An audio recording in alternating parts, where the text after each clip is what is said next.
Assalaamu calaykum. Haddii lagu weydiiyo tobanka dal ee caalamka ugu dhulka weyn, waxaa laga yaabaa inaad si dhaqso ah u sheegto dhammaantood, ama xitaa aad ugu yaraan sheegto qaar ka mid ah. Sidoo kale, haddii aad maapka caalamka furto, waxaad farta ku fiiqi kartaa meesha ay ku yaalaan. Laakiin ka waran haddii lagu weydiiyo tobanka dal ee ugu yar caalamka, oo ah intooda badan dalal aanan maapka laga arkayn. Waa 10 dal oo la aqoonsan yahay, xubinna ka ah qaramada midoobay, caalan iyo baasboor u gaar ahna leh. Haddaba aan ka soo bilowno kaalinta 10aad. Kaalinta 10aad, dowladda Malta. bad gaaraya 316 kilomitir oo square ah. Malta waa dowlad ka kooban 3 jasiiradood oo dhacdo badda cad ee dhexe inta u dhaxaysa Tunisia iyo Talyaaniga. Caasimadeedu waa magaalada Valletta, waana caasimadda ugu yar midowga Yurub.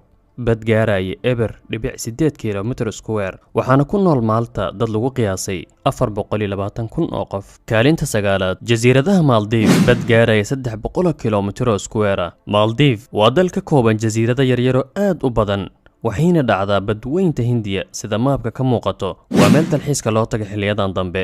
Maldives waa dal muslim ah, dadkeeduna wuxuu gaarayaa 393,000 oo qof. 78 sano ayay hoos imaanaysay Ingiriiska, laakiin 1965 ayay xorriyad buuxda heshay Maldives. Dhulka aadka u yar dartiis waxaa xiliyadan dambe la isla dhex marayaa in Maldives ay raadinayso dowlad dhulka kirayso si loogu soo raro dadka Maldives ee qarka u saaran inay biyuhu laqaan. Dowladda Kazakhstan oo ah wadamada muslimka dalka ugu dhulka weyn ayaa la leeyahay in Maldives ay kula jirto wada hadal.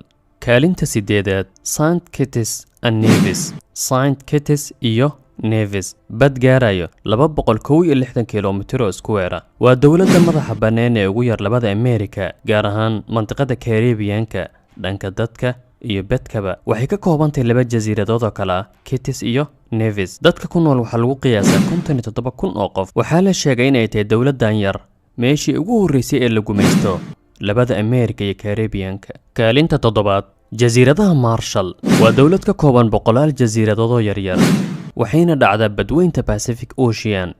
bad gaarayo 181 kilomitir oo square ah, waxaana ku nool 53,000 oo qof. wixii ka horreeyay 1986 Marshall Maraykanka ayay hoos imaanaysay, ama waxa lagu magacaabo Wisaaya, laakiin taariikhdaas dambe ayay noqotay dal madax bannaan oo xor ah. Kaalinta 6aad, Liechtenstein. bad gaaraya 160 kilomitir keliya, dadkeedana waxaa lagu qiyaasaa 35,000 oo qof. dowladdan yar waxay dhacdaa xuduudka Switzerland iyo Austria, qaaradda Yurub. waxaa la sheegaa maalmaha wadaniga in boqorka dadka oo dhan uu ku casuumo qasriga, halkaasna lagu wada casheeyo.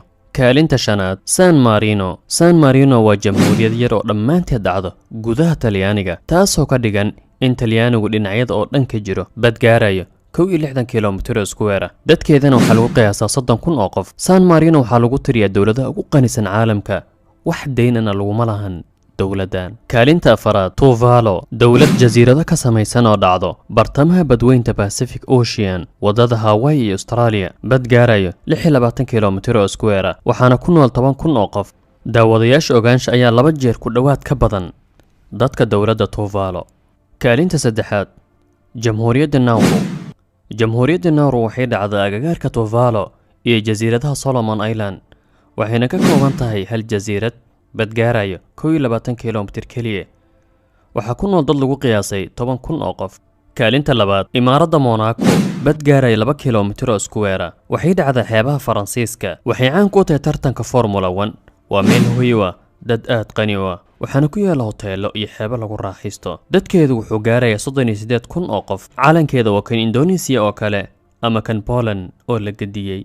Kaalinta 1aad, Vaticanka. waa saxin Vaticanku ku dhex yaala Talyaaniga, kuna sii yaalo magaalada Roma ee caasimadda Talyaaniga, laakiin waa dal madax bannaan oo baasaboorkiisa leh. waa dalka ugu yar dalalka madax bannaan. bad gaarayo 44 kilomitir oo square ah, waxaana lagu magacaabaa dowlad magaalo ah. inta badan dadkeedu waa ruhbaanta madhabka Kaathooliga. sida ku qoran webka rasmiga ee Vaticanka, tirada dadka ku nool waa 800 oo qof.